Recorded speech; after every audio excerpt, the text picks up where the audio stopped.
Kamaestro, pinupuntahan namin. Sana naman kami pumunta mga kamaestro. Dahan-dahan. So ganito kami maghanap buhay. Hindi pwedeng patamad-tamad. Tulad yan, maulan. Pupuntahan lang kami mga kamaestro. And ikaw ba ay naghahanap ng isang oportunidad na pwedeng makatulong sa ating kabuhayan?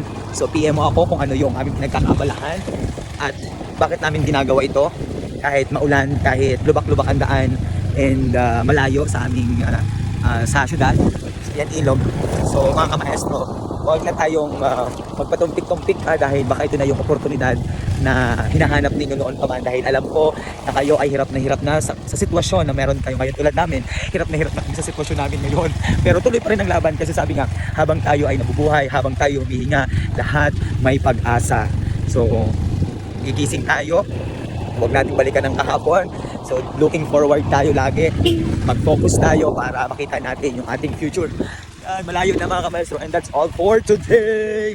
And sa ngayon, tandaan mo Sir Alex, tandaan mo nakamotor ka ngayon, tandaan mo ang araw na to, nakamotor ka ngayon. Darating ang araw, hindi kaya ng sports car dito kasi lubak-lubak.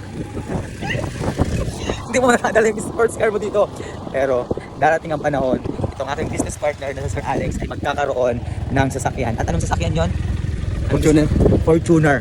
First car niya ay Fortuner. Lumalakas na brother. So, i-declare mo na may Fortuner na tayo para pagbalik ko dito, meron na tayong sasakyan. Hirap na tayo sa buhay.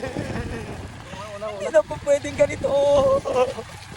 Kailangan na may resulta na tayo. Hindi, Fortuner. I-declare mo na Fortuner ang sasakyan ko. Sports car na lang. Ay, hindi pwede dito.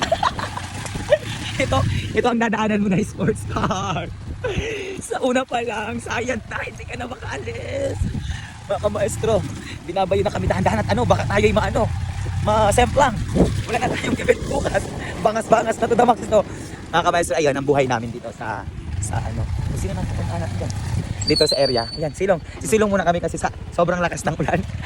Baka kasi kamailag natin, sisilong kami. Ay, salamat sa Diyos. Isumpa mo ngayon ang kahirapan ng buhay.